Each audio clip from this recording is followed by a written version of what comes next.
Sir आज हम trauma को डिस्कस करेंगे। तो अगर ट्रॉमा को हम बहुत सिंपल फॉर्म में समझें तो वो हमारा इमोशनल रिस्पॉन्स है किसी भी इवेंट को लेकर के जो हमें लगा कि वो डेंजरस था हमारे लिए या किसी तरीके से ओवरवेलमिंग था।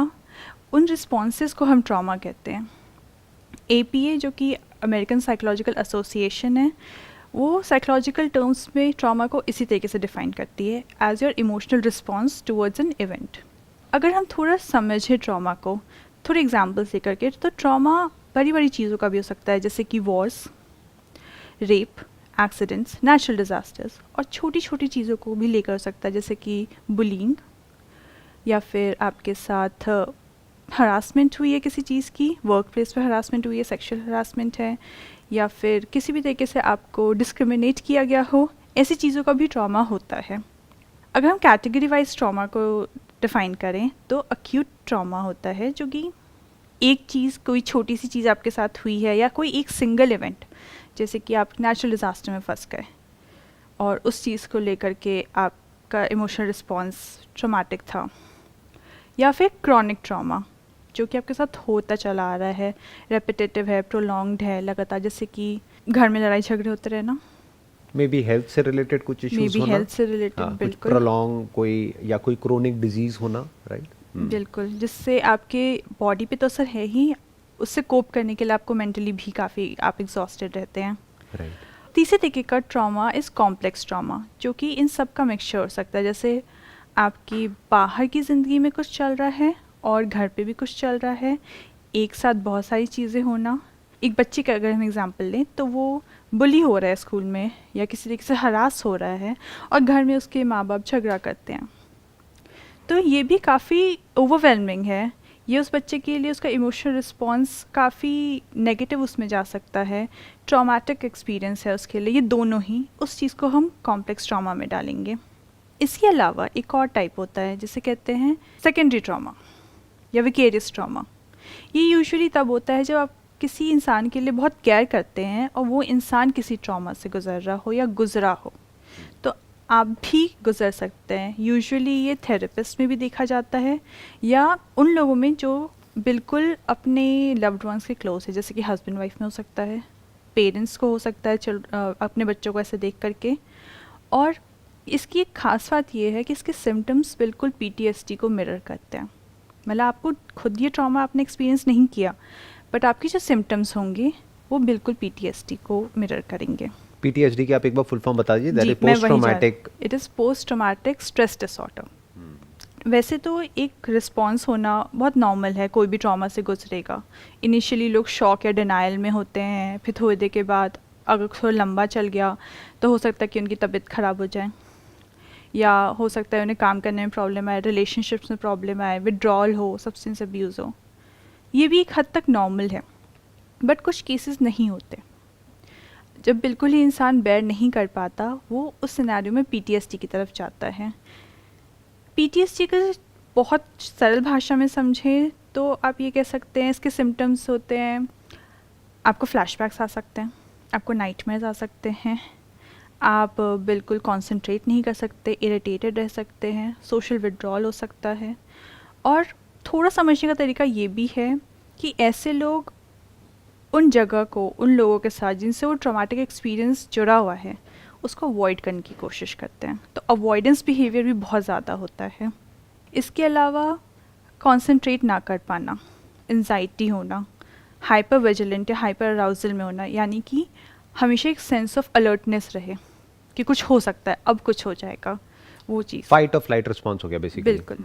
ये तो हो गए जो आपने बताया कि किस किस तरह के ट्रॉमास होते हैं। तो इसका रूट कॉज क्या है, and if somebody is going through it, तो वो किस तरीके से इससे बाहर आ सकता है या आ सकती है? सर ट्रॉमा किसी भी तरीके से आपके एनवायरनमेंट में ही होता है, बट इसका इफ़ेक्ट आप पे कैसा होता है वो आपके ऊपर डिपेंड करता है, आपके कैरेक्टरिस्टिक्स पे। आप कितने रेजिलेंट हैं, आपके पास कैसा सोशल सपोर्ट है या कैसा फैमिली सपोर्ट है कि आप डील कर सकें। वो जो ट्रॉमेटिक एक्सपीरियंस है उसके कैरेक्टरिस्टिक्स क्या हैं, वो कितना, मतलब किस लेवल पर है, क्या वो नेचुरल डिज़ास्टर के लेवल पर है या वॉर के लेवल पर है या उससे थोड़ा कम, कोई एक्सीडेंट है, कुछ ऐसी चीज़। वो भी डिपेंड करता है कि डैमेज उसमें कितना ज़्यादा हुआ है आपको। और क्या वो सिर्फ आपके साथ हो रहा है या सबके साथ हो रहा है, वो भी बहुत फर्क पड़ता है हाँ, उस चीज़ क्या से आपके भी। पास सेंस ऑफ कम्युनिटी है फिर उस चीज़ के लिए, वो भी एक बहुत इंपॉर्टेंट चीज़ है। तो अब क्वेश्चन ये आता है कि ऐसा क्यों होता है कि दो लोग होते हैं जिनके साथ एक जैसा ट्रॉमा होता है, और एक है जो उससे बड़ी जल्दी बाहर आ जाता है, और दूसरा है जो बाहर नहीं आ पाता है, जिसको बहुत टाइम लग जाता है या पूरी ज़िंदगी लग जाती है। इसके पीछे क्या रीज़न है? ये आपकी अपनी कैरेक्टरिस्टिक्स पे डिपेंड करेगा। सबसे पहले आप कितने रेजिलिएंट हैं, आप कितनी जल्दी बाउंस बैक कर सकते हैं, और आपका आउटलुक क्या है लाइफ की तरफ, पॉजिटिव है या नेगेटिव है। Now what is resilience?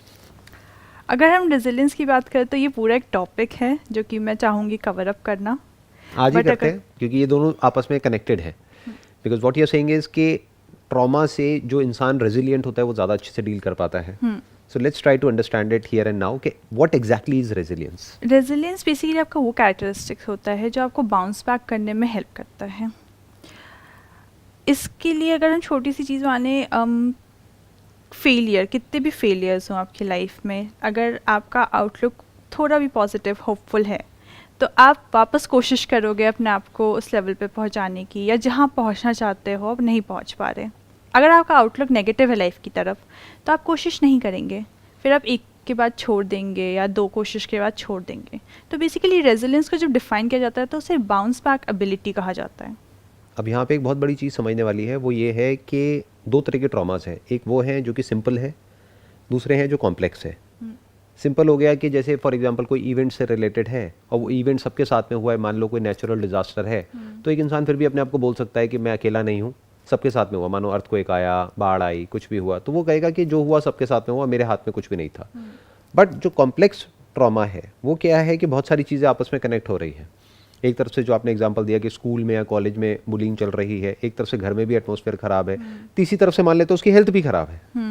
जो कि हो भी जाएगी ना। जैसा होता है, जो भी साइकोलॉजिकली प्रॉब्लम्स होंगी उसका असर हेल्थ पे आना ही है, आज नहीं तो कल। तो अब जब ये तीनों चीज़ें जुड़ गई है तो हम ये कह सकते हैं कि that person is falling in a bottomless pit. वो चाह करके भी वहाँ से बाउंस बैक कर ही नहीं सकता है। एक है हम बोल रहे हैं बाउंस बैक, क्योंकि बाउंस बैक कहाँ से कर सकते हैं? कोई मानो बिजनेस है, उसमें फेलियर हो गया है, कोई ब्रेकअप हो गया है, वहाँ से you can always bounce back. But there are situations where you can't bounce back, जहाँ पे आप नीचे गिरते ही चले जा रहे हो। और उस सिचुएशन से भी कुछ लोग हैं जो बाहर आ जाते हैं, कुछ हैं जो नहीं आ पाते हैं। यही बात मैं बोलने वाली थी सर, कि कुछ लोग फिर भी बाहर आते हैं। आपका जो भी इन्वायरमेंट हो रहा है वो एक्सटर्नल फैक्टर है। बाउंस बैक का मतलब ये नहीं है कि आपने अपनी सारी चीज़ें ठीक कर ली। बाउंस बैक का मतलब है कि आपने यहाँ पे अपनी मानसिक जो शांति है उसको अपने रीगेन कर लिया, क्योंकि यहाँ पे सब ठीक है तो फिर आसपास भी सब ठीक होता है। आप कितने भी प्रॉब्लम में हो, अगर आप शांत हैं तो किसी चीज़ का सोल्यूशन निकल जाता है, अगर आप शांत नहीं हैं तो नहीं निकलता। ये पॉसिबिलिटीज़ हैं और कोई एक्यूरेट इसमें चीज़ नहीं है, बिकॉज ये अपना तरीका है कोप करने का। बट लोग इसमें क्या कर सकते हैं, सबसे पहले एक सेंस ऑफ सपोर्ट ढूंढें। अगर आपको फैमिली से नहीं मिल रहा तो आप फ्रेंड्स में ढूंढें, आप ऐसे फ्रेंड्स बनाएं। अगर आपको फ्रेंड्स में नहीं मिल रहा, आपको किसी और में लगता है, आप उसमें ढूंढें। आप एक सेंस ऑफ सपोर्ट, एक सेंस ऑफ कम्युनिटी ढूंढें, because as a social being वो होना काफ़ी इंपॉर्टेंट है। अगर आपको लगता है कि कोई आपके लिए है तो अपने में फीलिंग काफ़ी है। दूसरी चीज़, बहुत लोग अपनी फीलिंग्स को फेस ही नहीं करना चाहते, वो घबराते हैं, वो अवॉइड करते हैं उस चीज़ को। बहुत लोग होता है कि इस जगह कोई चीज़ हुई थी, हम वहाँ वापस नहीं जाएंगे, उसको फेस ही नहीं करना चाहते। सबसे पहले जब थोड़ा आप शांत हो जाएं, आप अपनी फीलिंग्स को एटलीस्ट फेस करना शुरू करें कि मेरे साथ क्या हुआ, क्यों हुआ, उसका क्या रिएक्शन होना चाहिए था और मेरा क्या रिएक्शन था, क्या वो सही था या क्या मैं अपने लिए स्टैंड ले सकता हूँ। इस तरीके से भी अपने आप को एक बार देखना चाहिए। और उसके बाद सेल्फ केयर। अगर आप अपने ऊपर ध्यान नहीं देंगे, अगर आप अपनी मेंटल, अपनी फिजिकल हेल्थ का ध्यान नहीं देंगे, तो आसपास की चीज़ों से डील करना और मुश्किल होता चला जाता है। अगर आपकी तबीयत ख़राब है तो छोटी सी भी चीज़ होगी तो आपको रोना आ सकता है, आपको बुरा लग सकता है। बट वहीं अगर आप फिज़िकली अपने आप को स्ट्रॉन्ग फील कर रहे हैं तो इतनी जल्दी इंसान मायूस नहीं होता। वही चीज़ आपकी मेंटल उसके लिए भी है। So what is the exact definition of resilience that you are talking about? कि रेजिलियंस को हम कैसे डिफाइन करें या रेजिलियंस को कैसे डेवलप करे कोई इंसान? क्योंकि रेजिलियंस बहुत ज़रूरी है, क्योंकि ट्रॉमाज हम चाहे चाहें या ना चाहें, कोई भी ऐसा इंसान नहीं होगा इस दुनिया में जिसकी लाइफ में कभी कोई ट्रॉमा आया ही नहीं है या कभी कोई बड़ी प्रॉब्लम नहीं आई है। बहुत बार ऐसा होता है कि लाइफ में हम चारों तरफ से फंस जाते हैं बुरी तरीके से, we feel trapped, we feel entangled, हमें नहीं पता होता कि यहाँ से बाहर कैसे निकले। तो उस वक्त जो रेजिलियंट होता है वो बाहर निकल सकता है, और जो रेजिलियंट नहीं है there is a strong possibility कि वो वहाँ से बाहर निकल ही नहीं पाएगा। इसी वजह से कुछ लोग होते हैं जो सुसाइड तक कमिट कर लेते हैं। वो क्या रीज़न है? वो यही रीज़न है कि ये जो रेजिलियंस है इसको हम कभी नहीं समझते हैं कि, या इसको कभी क्वेश्चन नहीं करते हैं कि एग्जैक्टली व्हाट इज़ रेजिलियंस, कि वो क्या है और वो कैसे डेवलप होती है। सो रेजिलियंस, जैसे मैंने कहा, बाउंस बैक एबिलिटी होती है कि आप वापस अपने नेचुरल स्टेट ऑफ उसमें आ जाए मैक्सिमम। मतलब बिल्कुल ही सब कुछ नॉर्मल हो या ऐसा ज़रूरी नहीं है, बट आप काफ़ी हद तक एक नॉर्मल लाइफ जीने के उस पर आ जाए, उसको रेजिलियंस कहते हैं। इसको डेवलप करने के लिए काफ़ी तरीके हैं, बट उसमें से अभी जो मेरे दिमाग में सबसे ज़्यादा आ रहा है वो ये है कि आप अपने पॉजिटिव कैरेक्टरिस्टिक्स पे ज़्यादा फोकस करें। And what is positive and what is negative?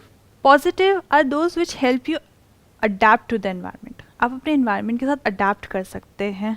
जैसे अगर आपको सेंस ऑफ फियर है किसी वर्क प्लेस पे, या कुछ ऐसा आपके साथ हुआ था पास्ट में, बट आपको पता है कि आपके स्ट्रॉन्ग कैरेक्टरिस्टिक्स में कम्युनिकेशन स्किल्स है, आप वार्म पर्सन है, या कुछ इस तरीके से चीज़ें हैं, तो आप जब नई जगह जाते हैं वही काम करने, तो रादर देन फियरिंग कि पिछली बार क्या हुआ था, मेरे बॉस ने मेरे साथ ऐसा किया था, आप ये सोच के चल सकते हैं कि ये एबिलिटीज़ हैं मेरे पास, मैं इससे बेस्ट कैसे अब निकालूँ सिचुएशन को।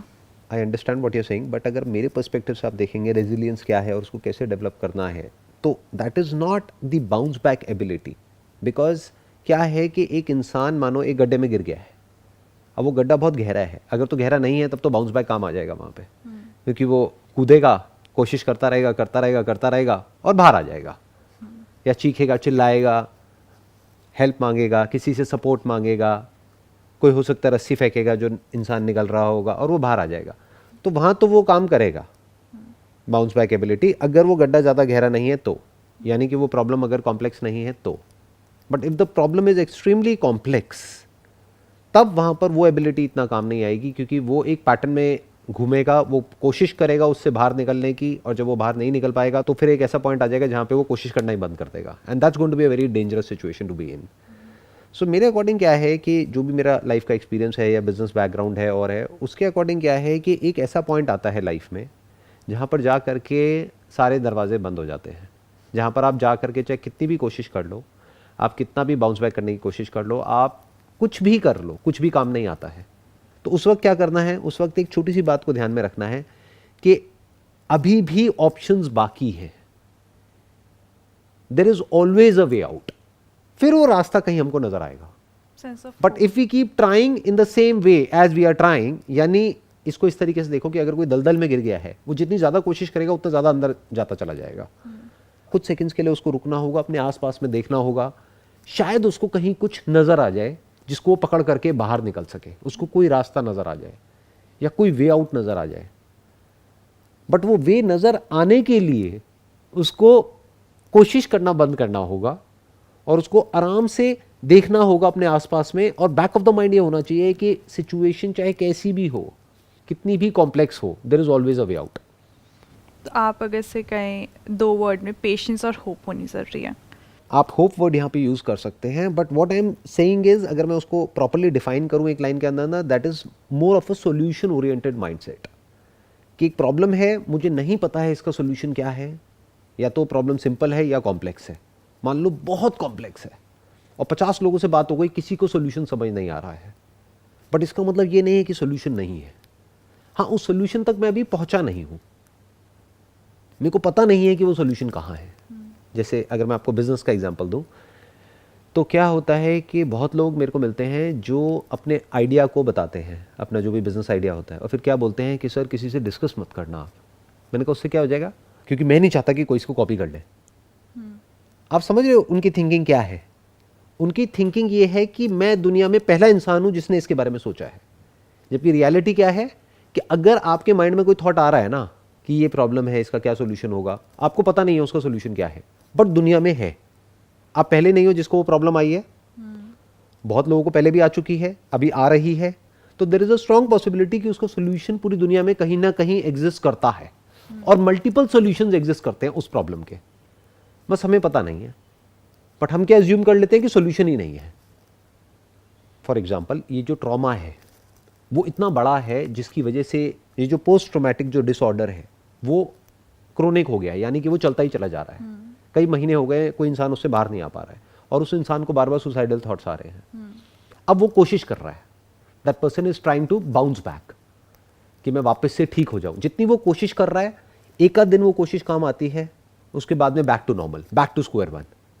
एक दिन ऐसा लगता है सब ठीक हो गया, अगले दिन वापस से सब खराब हो जाता है, फिर एक दिन सब ठीक हो जाता है, अगले दिन फिर सब खराब हो जाता है। तो ऐसे उसने कई बार कोशिश करी, फिर एक ऐसा पॉइंट आया जहां पे जाकर के उसको लगा कि अब तो कुछ हो ही नहीं सकता है। दिस इज द पॉइंट जहां पर जाकर के उसको समझना है कि ऐसा नहीं है कि नहीं हो सकता है, there is a way out. हो सकता है कि उस पॉइंट पर पहुंच करके ना कोई घर वाले काम आ रहे हैं, ना फ्रेंड्स काम आ रहे हैं, ना रिलेटिव्स काम आ रहे हैं, ना सपोर्ट सिस्टम काम आ रहा है, ना मान लो मेरी कोई वीडियो काम आ रही है, किसी की भी कोई वीडियो काम आ रही है, ना कोई बुक काम आ रही है, ना कोई थॉट काम आ रहा है, सब कुछ करके देख लिया, कुछ भी काम नहीं आ रहा है। हो सकता है वो प्रॉब्लम साइकोलॉजिकल लेवल पे हो ही ना, वो फिजिकल हो। तो उसको क्या करना है, उसको ये समझना है कि हो सकता है कि ये प्रॉब्लम मैं जिस तरीके से सॉल्व कर रहा हूं, अब उसको और कोशिश नहीं करनी है, क्योंकि उसने हर तरह से कोशिश करके देख ली। अब उसको कोशिश करना बंद करना है, and he need to find out an expert related to that problem. Maybe किसी साइकेट्रिस्ट के पास में जाना है, उसको बोलना है मैंने अपना सब कुछ कोशिश करके देख लिया, काउंसलिंग भी देख लिया, ये भी देख लिया, वो भी देख लिया, सब कुछ करके देख लिया, नहीं हो रहा। तो हो सकता है वो डायग्नोज करे कि अच्छा ये है आपकी जो प्रॉब्लम है, ये छोटी सी मेडिकेशन है, ये ले लो, प्रॉब्लम सॉल्व कुछ दिनों में। So what I am saying is कि हर बार एफर्ट काम नहीं आता है। एक एग्जांपल है जो मैंने अपने पता नहीं कितने सेशंस में दिया होगा। सिंपल सा एग्जांपल है कि अगर कोई किसी दीवार में कील लगाने की कोशिश कर रहा है, अब वो कील अंदर नहीं जा रही है, तो ये नहीं कि I need to just do it no matter what, कोशिश करते रहो, नहीं, क्योंकि हो सकता है उसके पीछे कोई लोहे का बीम हो, तो हल्की सी पोजीशन चेंज करके देखो। मे बी अपने आप से क्वेश्चन करो कि मैं ये कील यहां पर लगा क्यों रहा हूं इस दीवार पे। डबल टेप नाम की भी तो चीज आती है आजकल। मेरे को क्या करना है, पोस्टर ही तो लगाना है, या ये एक हल्की सी पेंटिंग है उसको हैंग करना है, why not a double tape, why not this, why not that, why can't I just keep it on a stand rather than मैं यही करूं और इसको ऐसे ही करूं। रेजिलियंस मेरे अकॉर्डिंग अगर आप समझोगे ना, जो डेफिनेशन है, मेरी जो डेफिनेशन है वो क्या है, पहले मेरे को भी यही लगता था कि रेजिलियंस मतलब क्या, कोशिश करो, एफर्ट करो, ये करो, वो करो। सर रेजिलियंस मतलब कोशिश करो नहीं है, बट वो मोस्टली देखा गया है कि रेजिलियंस एक इनहेरिटेड क्वालिटी भी है, एक कैरेक्टरिस्टिक्स होती है, वो डेवलप हो सकती है, बट काफ़ी लोगों में वो इनहेरिटेड होती है। बहुत लोगों को कोई एफर्ट नहीं करनी पड़ती है, बट उनसे हो जाता है, they come out of it. But ऐसा क्यों होता है और कुछ लोग नहीं आ पाते, ऐसा क्यों होता है, उसके पीछे क्या रीज़न है? This is an inherited quality, this is, but it can also be like other skills and everything. This can be compiled in a skill form and actually you can work on it. But इसका ये नहीं कि आप ज़बरदस्ती वापस निकालो, आप कोशिश कर सकते हैं अपनी तरफ से। अब जब कोई इंसान डिप्रेशन में चला गया है, वो इंसान ना तो सोल्यूशन पे फोकस कर सकता है ना दूसरी तरफ, तो उसके लिए बेटर है कि वो एक सेंस ऑफ सपोर्ट पहले बनाए, कि आपको अकेले ही कोशिश नहीं करनी है, आपके पास लोग भी हैं कि आपको वो सपोर्ट दें, भले वो कोई भी हो, आपका कज़न हो, आपके फ्रेंड्स हो, आपके पेरेंट्स हो। बट यहाँ पे एक बहुत बड़ी प्रॉब्लम है, बहुत बार क्या होता है, डिप्रेशन उन्हीं की वजह से होता है क्योंकि जो लोग दूर होते हैं उनकी वजह से प्रॉब्लम नहीं होती ना हमको। आप यहाँ पर बैठे हो और कहीं दूसरी कंट्री में कहीं कुछ हो रहा है, उसकी वजह से कोई ट्रॉमा थोड़ी ना होता है, कहीं भी कुछ भी होता रहे क्या फ़र्क पड़ता है। बट मेरे साथ में ये हो गया, मेरे साथ में भी किसने किया, अगर मानो रोड पे आप जा रहे हो, कोई कुछ करके चला गया, तब भी इतना बड़ा ट्रॉमा नहीं होता है। बट मेरे अपने ये, इन पे तो मैंने पूरा ट्रस्ट किया और इन्होंने ही मेरे साथ में ऐसे कर दिया, मेरी बेस्ट फ्रेंड, मेरी बहन, वो ऐसा कैसे कर सकते हैं। So what I am saying is, I am just questioning the very definition of resilience जो लोगों के माइंड में है। वो ये समझते हैं रेजिलियंस का मतलब कि आपको स्ट्रांग रहना है चाहे कुछ भी हो रहा है। मैं कह रहा हूं that is not the right approach. जैसे एक पेड़ है, मानो आंधी तूफान आ रहा है, वो बहुत ज़्यादा रेजिलियंट है इन द सेंस कि बहुत ज़्यादा स्ट्रांग है, बहुत ज़्यादा स्टिफ है, तो क्या होगा, वो पेड़ टूट जाएगा। बट अगर वो फ्लेक्सिबल है तो आंधी आई, वो बेंड हो गया तो बच गया, फिर वापस से नॉर्मल हो गया। So all I am saying is resilience का मतलब क्या? To be flexible in terms of understanding that there are always multiple solutions to any given problem. ये बहुत important है. I'm managing so many things कि कई बार ऐसी situations आ जाती हैं जहाँ पर जा करके सब stuck हो जाते हैं, वहाँ पे कुछ भी काम नहीं आता है. तो वहाँ पर क्या काम आता है? बैक ऑफ द माइंड ये होता है, नहीं सोल्यूशन तो है, अभी मिला नहीं है. तो कई दिन लगते हैं, कई बार 2 दिन 4 दिन 5 दिन 10 दिन भी लग जाते हैं, लेकिन सॉल्यूशन निकलता है. वो एग्जैक्टली कोशिश करने से नहीं निकल रहा है, क्योंकि कोशिश क्या होती है, कोशिश कैसे होती है? कोशिश उसी तरह से होती है जिस तरह से होती आई है. कोशिश कभी भी नई नहीं होती है. तो अगर हमको एक नया थॉट चाहिए तो पहले हमको रुकना होगा, रुक करके उस प्रॉब्लम को देखना होगा, और उसको हम कभी देखते नहीं हैं. हम हमेशा बस प्रॉब्लम को सॉल्व करने में लगे रहते हैं. प्रॉब्लम को जितना हम सॉल्व करने की कोशिश करते हैं उतना ही एंटैंगल्ड हो जाते हैं. और सर अगर इस तरीके से भी देखा जाए कि बहुत बार सोल्यूशन की ज़रूरत नहीं है, मतलब आपके साथ कोई इवेंट हो चुका है, राइट, और अब आप उससे काफ़ी थोड़ा टाइम हो चुका है, आप इतने ज़्यादा सिवियरली डिप्रेस्ड नहीं है, फिर आप वो PTSD में कन्वर्ट नहीं हुआ इस तरीके से, मतलब सोल्यूशन की ऐसे ज़रूरत नहीं है, बट आपको फिर भी एक सिंपल वापस अपनी लाइफ में इंटीग्रेट करना है. तो फिर उस तरीके को आप सोल्यूशन फोकस में कैसे डालेंगे? इज़न्ट इट लाइक कि आप अपने आप को बस संभाल लें उस टाइम और फिर अपने काम में, मतलब अपनी लाइफ में वापस बस इंटीग्रेट होना? देखो वहाँ पर क्या होगा कि अगर वो प्रॉब्लम इतनी बड़ी नहीं है, यानी वो पोस्ट ट्रॉमेटिक उसमें कन्वर्ट नहीं हुई है और वो क्रोनिक नहीं है, अगेन वहाँ पर भी यही अप्रोच काम आएगी कि there are multiple ways of looking at a problem. वहाँ पर भी एक मल्टी डायमेंशनल अप्रोच काम आएगी. लाइफ को लेकर के जब हम बहुत ही एक नैरो अप्रोच से लाइफ को देखते हैं ना, तो फिर क्या होता है, हम जा करके एंटैंगल्ड हो जाते हैं. बहुत लोगों को मैंने देखा है, छोटी छोटी प्रॉब्लम्स होती हैं, बहुत ही छोटी, उसको इतना बड़ा बना करके बताते हैं सामने वाले को, सिंपैथी गेन करने के लिए या अटेंशन सीख करने के लिए, या बस ये दिखाने के लिए कि देखो मेरी लाइफ में कितनी बड़ी प्रॉब्लम है और देखो मैंने कैसे इन सारी प्रॉब्लम से डील कर रहा हूँ या कर रही हूँ. क्यों? क्योंकि उनको उसमें अच्छा लगता है. But all I am saying is that is not resilience. Resilience means कि बैक ऑफ द माइंड आपको पता है कि जो भी प्रॉब्लम्स हैं, जैसी भी प्रॉब्लम्स हैं, जिसकी भी लाइफ में है, जो भी है, हर एक के सॉल्यूशंस हैं.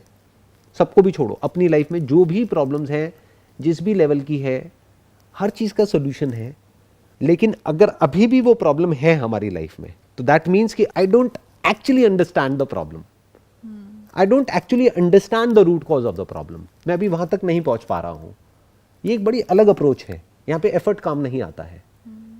Effort is more like an animal instinct कि कोशिश करो कोशिश करो कोशिश करो. जो सो कॉल्ड मोटिवेशनल स्पीकर्स हैं वो इस पे बहुत फोकस करते हैं, नेवर गिव अप, ये वो व्हाटएवर. मेरी अप्रोच हमेशा अलग रहती है, क्योंकि I always look at a problem in a way कि I don't know what that problem is, and out of that understanding कि मुझे नहीं पता ये प्रॉब्लम क्या है, तो प्रॉब्लम मुझे समझ आने लग जाती है. The moment I understand a problem, तो मुझे ये भी समझ आ जाता है कि मेरे पास में इसका सोल्यूशन है या नहीं है. मेरे पास मतलब मेरी जो भी नॉलेज है, एक्सपीरियंस है, उसके बेस पे इसका सोल्यूशन है या नहीं है, या जो भी मेरी एक्सपर्टीज है, तो मुझे ये भी समझ आता है अच्छा मेरे पास में नहीं है, तो let me find out an expert.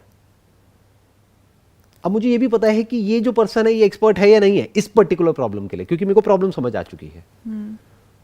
तो there is a strong possibility मैं उस एक्सपर्ट तक पहुंच पाऊंगा.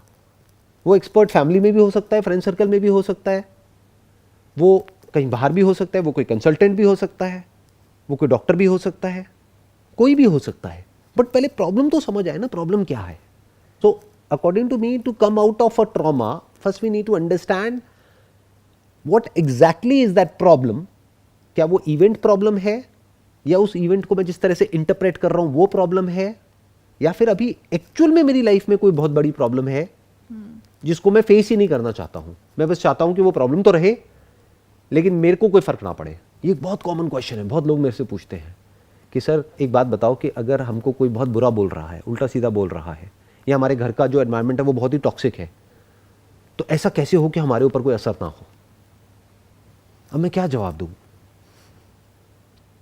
जो उसका एक्चुअल जवाब है वो ये है कि जितनी जल्दी हो सके उस घर से बाहर निकलो. अब वो कहेगा कि नहीं मैं फाइनेंशियली इंडिपेंडेंट नहीं हूं, मैं कैसे बाहर निकलूं? तो मैं कहूंगा अब ये है सॉल्यूशन, फाइनेंशियली इंडिपेंडेंट हो जाओ फटाफट से, यहां लगाओ अपनी एनर्जी. ये मत पूछो कि उस टॉक्सिक एनवायरनमेंट में रह करके मुझे बुरा कैसे ना लगे, क्योंकि अगर आपको बुरा लगना बंद हो गया तो आप एक डिसेंसिटाइज हो गए हो। बिल्कुल ऐसा है कि you are sitting in a toilet जहाँ पर चारों तरफ से बदबू आ रही है, वो भी पब्लिक टॉयलेट है जहाँ पर गंद मचा पड़ा है, and you are asking me a question कि सर ऐसा कैसे हो कि मेरे को बदबू ना आए और यहाँ पर मज़ा आए, खुशबू आए। मेरा जवाब यही होगा कि ये पॉसिबल नहीं है। बट वो इंसान क्या करेगा, वो कहेगा अच्छा यहाँ से बाहर निकलने में तो बहुत एफर्ट करना पड़ेगा और बाहर पता नहीं मुझे कोई ढंग की जगह मिलेगी भी या नहीं मिलेगी, तो जो भी है जैसा भी है वहीं पे कॉम्प्रोमाइज़ कर लेता हूँ।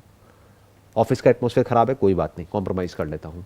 घर का एटमॉस्फेयर खराब है, कॉम्प्रोमाइज़ कर लेता हूँ। रिलेशनशिप खराब है, कॉम्प्रोमाइज़ कर लेता हूँ। ये कॉम्प्रोमाइज़ इतना कूट कूट करके भरा हुआ है ना हमारे सबके दिमाग में, बचपन से हमने इतना सुना है। इंडियंस में कॉम्प्रोमाइज़ कर लो, स्पेशली एशियन कल्चर में बहुत एशियन कल्चर में बहुत ज़्यादा है ये। और दूसरी तरफ से एक वेस्टर्न कल्चर है जो बिल्कुल ही अपोजिट है, उन्हें पता ही नहीं है कॉम्प्रोमाइज़ होता क्या है। मैं क्या कह रहा हूँ, बीच का रास्ता पकड़ो।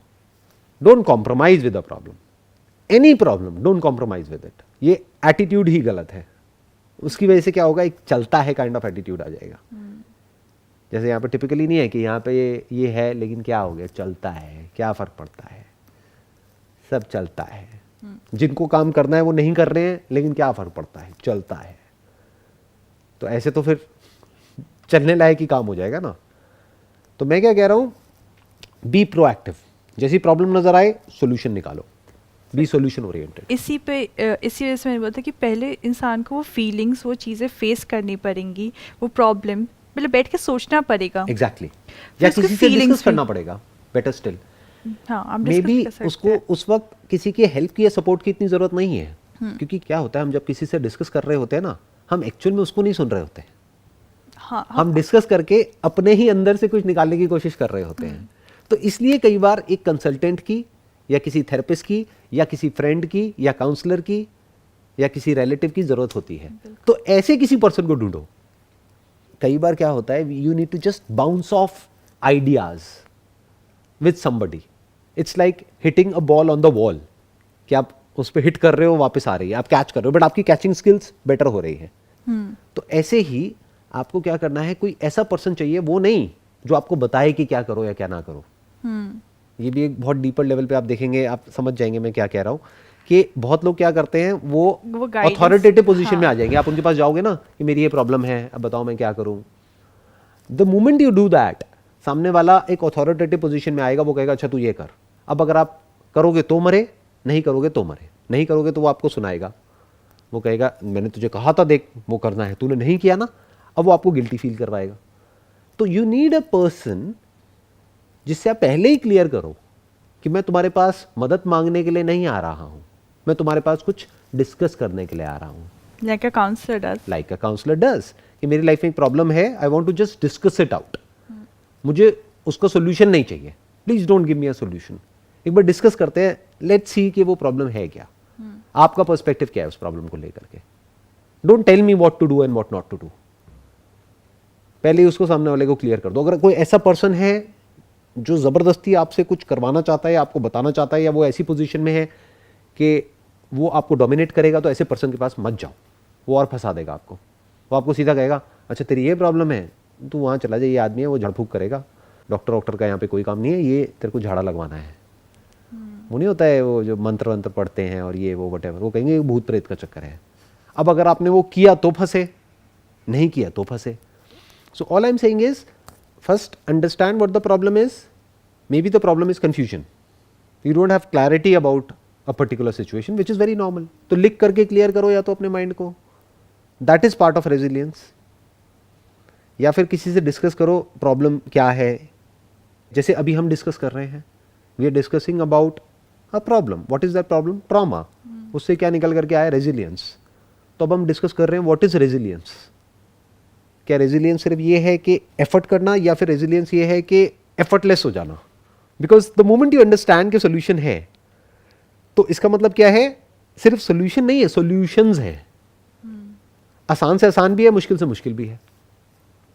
तो अगर आसान से आसान है तो आसान से आसान ही निकालेंगे ना, मुश्किल क्यों करना है। बहुत लोगों को क्या बड़ा मजा आता है, अपनी लाइफ को कॉम्प्लिकेटेड कर दिया, फिर उसका सोल्यूशन निकाला, फिर बोला देखो मैं कितना पावरफुल हूं, या मैं कितना समझदार हूं, या मैं कितना ये हूं, बढ़ाने के लिए। राइट, अपनी सेंस ऑफ अचीवमेंट को बढ़ाने के लिए। मैं क्या कह रहा हूं, लाइफ को आसान कर दो। वो कैसे होगी, दिमाग में हमेशा ये रखो, कोई भी प्रॉब्लम हो, कितनी भी बड़ी प्रॉब्लम हो, बहुत सॉल्यूशंस हैं, उसमें से मुझे सिर्फ सबसे आसान सॉल्यूशन तक पहुंचना है। Maybe just as an example, ये मैंने होते हुए देखा है, इसीलिए उसके बेस पे मैं आपको बता रहा हूँ कि क्या होता है, कई बार लोग इंटैंगल्ड हो जाते हैं अपने ही एक तरह के पैटर्न में और बिहेवियर में, और वो कई साल हो जाते हैं, कई महीने हो जाते हैं, वहाँ से बाहर नहीं आ रहे होते। आई एम श्योर अभी जो लोग अभी इस वीडियो को देख रहे हैं उसमें से भी बहुत सारे लोग इससे रिलेट करेंगे। फिर एकदम से ही एक नया पर्सपेक्टिव मिला उनको। क्या हुआ, मेरी कुछ वीडियोस देखी और बिल्कुल ठीक, यहाँ पे आते हैं, आकर के अपने एक्सपीरियंसेस बताते हैं कि हमारे साथ में ये हो गया था, वो हो गया था, हम बस सुसाइड करने ही वाले थे कि एकदम से मेरे एक फ्रेंड ने आपकी एक वीडियो दिखाई, फिर मैंने दूसरी देखी, फिर तीसरी देखी, चौथी देखी, पाँचवीं देखी, 10वीं देखी, उसके बाद में मैं बिल्कुल ठीक। तो हुआ क्या एक्चुअल में, क्या वो मेरी बातों की वजह से ठीक हुआ? नहीं, मेरी जगह कोई और होता तब भी हो जाता। हुआ क्या, उसको एक नया पर्सपेक्टिव मिल गया। सर मोस्टली जब ये सारी चीज़ें होती हैं तो लोग एक नेगेटिव लूप में होते हैं, एक नेगेटिव थॉट पैटर्न होता है, जो रेपिटेटिव थॉट्स होते हैं। उसमें कोई एक इंसान थोड़ा भी पॉजिटिविटी दिखाए, वो एक पॉजिटिव सीड डाल दे, तो वो कल को ग्रो हो सकता है। राइट। रेजिलियंस में आपने जो सारी बातें कही सर, रेजिलियंस का एक पार्ट अडेप्टेबिलिटी है अपने एनवायरनमेंट के साथ, कि जो भी चेंजेस हो रहे हैं या जो भी है आपके एनवायरनमेंट में, आप कैसे उससे अडेप्ट कर सकते हैं ताकि थोड़ा इजी हो जाए आपके लिए भी एडजस्ट करना। जैसा आपने बोला सोल्यूशन फोकस, वो चीज़ आप अडेप्टेबिलिटी के लिए है, बिकॉज आपको हमेशा हर टाइम, चाहे इंसान हो, एनिमल हो, कोई भी हो, एक अडेप्टेबिलिटी हमेशा चाहिए होती है अपने एनवायरनमेंट में to survive and thrive. It's a very good point. In fact आप कह सकते हो कि हाफ ऑफ द प्रॉब्लम ये है, वो सॉल्व होगी अडेप्टेबिलिटी से, और हाफ ऑफ द प्रॉब्लम जो सॉल्व होगी वो होगी क्रिएटिविटी से, यानी सॉल्यूशन ओरिएंटेड माइंडसेट से। दोनों देखने में सिमिलर लगते हैं लेकिन बिल्कुल अलग है। अडेप्टेबिलिटी मीन्स कि जो हो रहा है उसके हिसाब से अडेप्ट कर जाना। अभी जो मैंने एग्जांपल दिया कि अगर तेज आंधी तूफान आ रहा है तो एक पेड़ बेंड हो गया, क्योंकि उसको पता है कि आंधी बहुत तेज है, यहां पर वो काम नहीं आएगा कि मैं तो अड़ के खड़ा रहूंगा, वो टूट जाएगा, तो उस वक्त तो बेंड हो गया। लाइफ में ऐसी सिचुएशंस आई, आपको पता है कि ये मेरे कंट्रोल से बाहर है, आप बेंड हो गए। अब इसका कोई फॉर्मूला नहीं है, अब वी कांट से कि ये सही है वो सही है। कुछ सिचुएशंस है जहां पे आपको अडेप्ट करना पड़ेगा और कुछ है जहां पे आपको सॉल्यूशन निकालना पड़ेगा। इन अदर वर्ड्स, अगर इसको सिंपल कर दें तो वो ये है कि जहां सॉल्यूशन निकल सकता है वहां सॉल्यूशन निकाल लो, जहां सॉल्यूशन नहीं निकल सकता है, जब तक सॉल्यूशन नहीं निकलता है तब तक अडेप्ट कर जाओ। But back of the mind ये रखो कि अभी मैं अडेप्ट कर तो रहा हूं या कर तो रही हूं, लेकिन ये परमानेंट अडेप्टेशन नहीं है, ये कोई कॉम्प्रोमाइज नहीं है, ये परमानेंट एडजस्टमेंट नहीं है, ये टेम्पररी है तब तक के लिए जब तक के लिए सॉल्यूशन नहीं निकलता है। फॉर एग्जाम्पल, घर का एनवायरनमेंट बहुत टॉक्सिक है, अब आपके पास में पैसा नहीं है अपना खुद का घर किराए पे लेने का, अब क्या करोगे? अब जब तक नहीं आप शिफ्ट हो जाते, मानो 1 साल लगेगा, 2 साल लगेगा अपना कुछ करने में या स्टेबल होने में, फाइनेंशियली स्टेबल होने में या सिक्योर होने में, तब तक के लिए अडेप्ट कर जाओ, क्योंकि तब तक रोते क्यों रहना है। अब अडेप्ट कैसे करोगे? कुछ आपको रेजिस्ट भी करना पड़ेगा, थोड़ा सा लड़ना भी पड़ेगा, थोड़ा सा कुछ बाउंड्रीज भी सेट करनी पड़ेंगी, उसको बड़े इंटेलिजेंटली मैनेज करना पड़ेगा, नहीं तो सामने वाला हो सकता है आपको ओवर पावर कर जाए, कि सामने वाला बहुत ही ज्यादा आपका टॉर्चर करने लग जाए, तो वहां कहीं ना कहीं फाइट बैक भी करना पड़ेगा। ये तो आ गया for a time being, but ये एक्चुअल में अप्रोच नहीं होनी चाहिए, क्योंकि कहीं ना कहीं हम सबके अंदर, मैंने जो अपने आसपास में देखा है, लोगों के अंदर नस नस में ये जो अडेप्टेबिलिटी है ना, और ये जो कॉम्प्रोमाइज वर्ड है, एडजस्ट करना है, ये एडजस्ट तो मैंने बहुत सुना है, यहाँ पर कुछ भी हो एडजस्ट कर लो। ये एडजस्टमेंट इतना ज़्यादा क्यों है हम सबके अंदर? एक लेवल तक तो अच्छा है, नो डाउट, क्योंकि जैसे ही कोई नई सिचुएशन होती है तो कुछ टाइम तक एडजस्टमेंट करना होता है, बट ये एडजस्टमेंट परमानेंट क्यों हो जाता है? क्या वो अच्छा है या बुरा है एक इंसान के लिए? तभी तो वो ट्रॉमा क्रोनिक हो गया, तभी तो वो परमानेंट हो गया, क्योंकि आप एडजस्ट करने का ढोंग कर रहे हो लेकिन एक्चुअल में आप एडजस्ट नहीं कर पा रहे हो। फॉर एग्जाम्पल, कोई है आपके घर में जो चीख चिल्ला करके आपसे बात कर रहा है, अब आप एडजस्ट कैसे कर सकते हो? यू कांट एडजस्ट ना, you have to resist, you have to take a stand कि ऐसे बात नहीं करना है तो नहीं करना है, ये नहीं चलेगा। अगर आप ऐसे नहीं करोगे वो और आगे बढ़ता चला जाएगा। अब वो क्या करेगा, उसका तो नेचर है, जब उसको समझ आ जाएगा कि आपकी तरफ से रेजिस्टेंस आ रहा है तो अब वो आपके साथ में ऐसा नहीं करेगा, औरों के साथ में करेगा, बट आपकी प्रॉब्लम तो सॉल्व हो गई ना। आपने लोगों को देखा होगा, ऐसे तरह तरह के बिहेवियर्स होते हैं अलग अलग जगह पर, जहां उनको पता होता है कि भाई मेरी नहीं चलेगी, वहां पे थोड़ा तरीके से होते हैं, जहां पता है कि सामने वाला कुछ नहीं करने वाला है, वो तो एडजस्ट कर रहा है, उसने तो कॉम्प्रोमाइज़ कर लिया है, वो तो कहीं जाने वाला नहीं है, कहीं जाने वाली नहीं है, तो जो मर्जी चल रहा है। तो all I am saying is in दोनों के बीच में कहीं पे एक बैलेंस बनाना होता है, and that is part of intelligence. इसके लिए कोई भी आपको बता नहीं सकता है कि आप क्या करो सिचुएशन में, क्योंकि आपकी सिचुएशन सिर्फ आप ही समझते हो, कोई नहीं बता सकता है। और जो बता रहा है वो एक हाफ कुक्ड नॉलेज के बेस पे आपको कुछ बोल रहा है, कोई एडवाइस दे रहा है।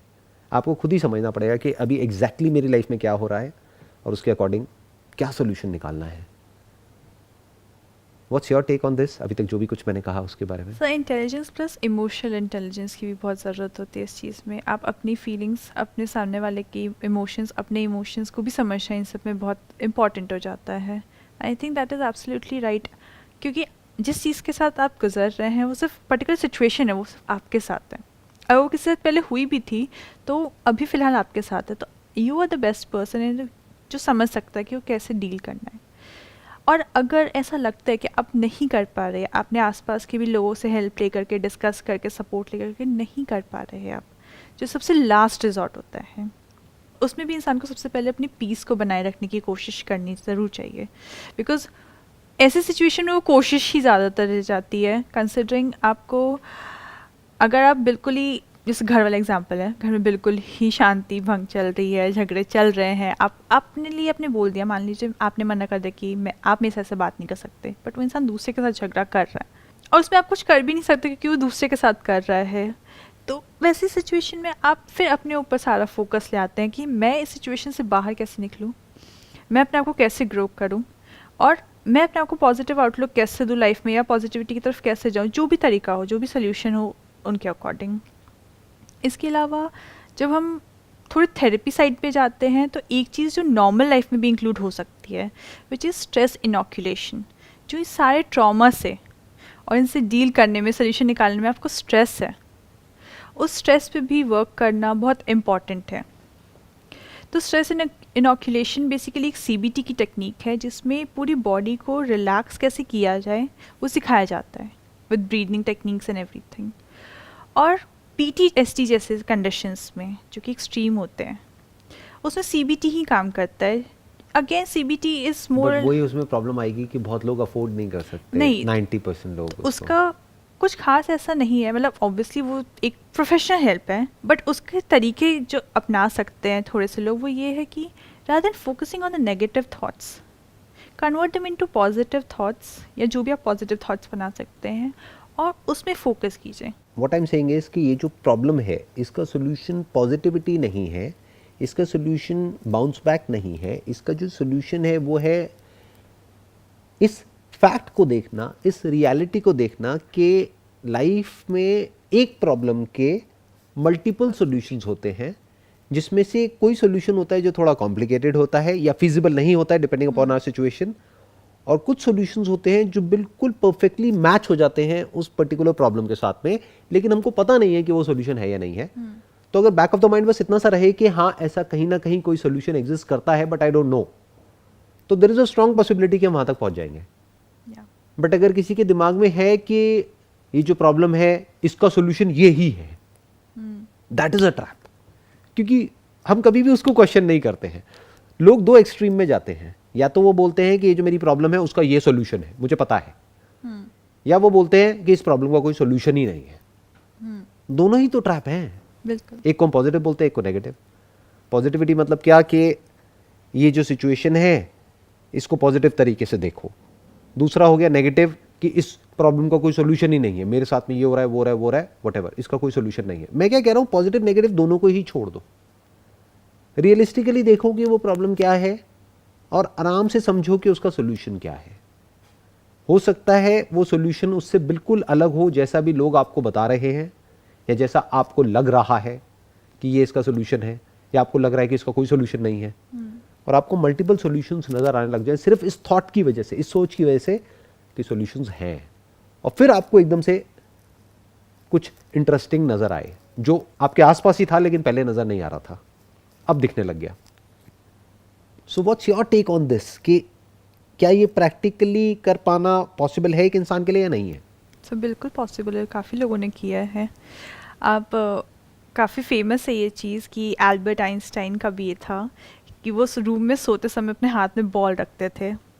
सो किसी प्रॉब्लम को सोचते सोचते he used to go in the slumber, और जैसे ही वो बॉल गिर गया, मतलब आप पूरे पूरे सोने वाले स्टेट में हो, he used to wake up. And usually ऐसा होता था कि कुछ ना कुछ उसका सोल्यूशन या पास एक एक स्टेप, सोल्यूशन डजंट मीन कि एक बार में आपके पास सब कुछ आ गया, maybe it's a step, one step closer to the solution, right. तो डेफिनेटली दैट इज़ पॉसिबल। बस बैठ के आपको सोचना होगा एक बार कि क्या चाहिए आपको, कैसे निकालना है, क्या प्रॉब्लम है। पहले तो प्रॉब्लम समझना बहुत इंपॉर्टेंट होगा उसके लिए। राइट, प्रॉब्लम समझना इंपॉर्टेंट होगा, और मे बी प्रॉब्लम से कुछ देर के लिए ध्यान हटाना इंपॉर्टेंट होगा। हाँ, यूजुअली तभी वो आइडियाज आते तभी हैं। वो निकल के आएगा एकदम से कि अच्छा ये भी तो एक सोल्यूशन है। कई बार क्या होता है, हम इतना ज़्यादा कोशिश करते हैं उस प्रॉब्लम का सोल्यूशन निकालने की कि वो निकल ही नहीं पाता है। मान लो एक पत्थर है, उसको आप हटाने की पूरी कोशिश कर रहे हो, पत्थर बहुत भारी है, नहीं हट रहा है, आपने पूरी कोशिश कर ली, वहाँ पे एफर्ट भी काम नहीं आ रहा है, कुछ भी काम नहीं आ रहा है, आपकी कोई टेक्निक काम नहीं आ रही है। बाद में आपने कहा कि इसका कोई तो सोल्यूशन होगा, अच्छा मैं अकेला ही हूँ इस पत्थर को हटाने के लिए।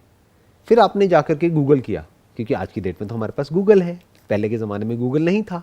तो अब आपने कहा कि अच्छा एक बड़े पत्थर को कैसे हटाते हैं, तो आपको पता लगा अच्छा दो तरीके होते हैं एक पत्थर को हटाने के, एक है लीनियर, एक है लेवरेज।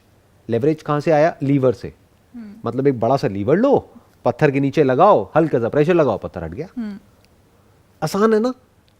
और अगर खुद हटा रहे हो या अपने साथ में 10 लोगों को भी मिला लिया, मिलके भी नहीं हटा पाएंगे।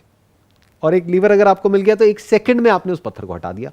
सो all I am saying is कि इस लीवर तक पहुंचे कैसे, ये थॉट होना चाहिए एक आदमी के माइंड में, आदमी औरत व्हाटएवर, कि ये जो प्रॉब्लम है ये बड़ी लग रही है, हो सकता है ये बहुत छोटी हो। जैसे जिसके पास में लीवर है या लीवर की अंडरस्टैंडिंग है, लीवर भी कहीं ना कहीं से मिल जाएगा, उसको समझ है कि अच्छा ऐसा भी होता है, ये भी एक रास्ता है, उसके लिए बहुत आसान है। जिसको उसकी समझ नहीं है तो उसके लिए मान लो 1000 किलो का पत्थर है, उसको हटाना इम्पॉसिबल है, वो हट ही नहीं सकता। So that is what resilience is according to my perspective. I hope हमने इन दोनों टॉपिक्स को आज कवर कर लिया है, that is trauma and resilience. Next topic आपके माइंड में क्या है? तो सर अब हमने जब ट्रॉमा कवर अप कर लिया है, तो इसके बाद हम कवर अप कर सकते हैं फियर। क्योंकि जैसे आपने एक सोल्यूशन फोकस अप्रोच ट्रॉमा के लिए हमने समझी, वैसे ही अब हम फियर के लिए समझ सकते हैं कि वो क्या होता है, उससे कैसे डील करना है। ये सारी चीज़ें हम नेक्स्ट टॉपिक में फिर कवर अप कर सकते हैं। Perfect. See you next week.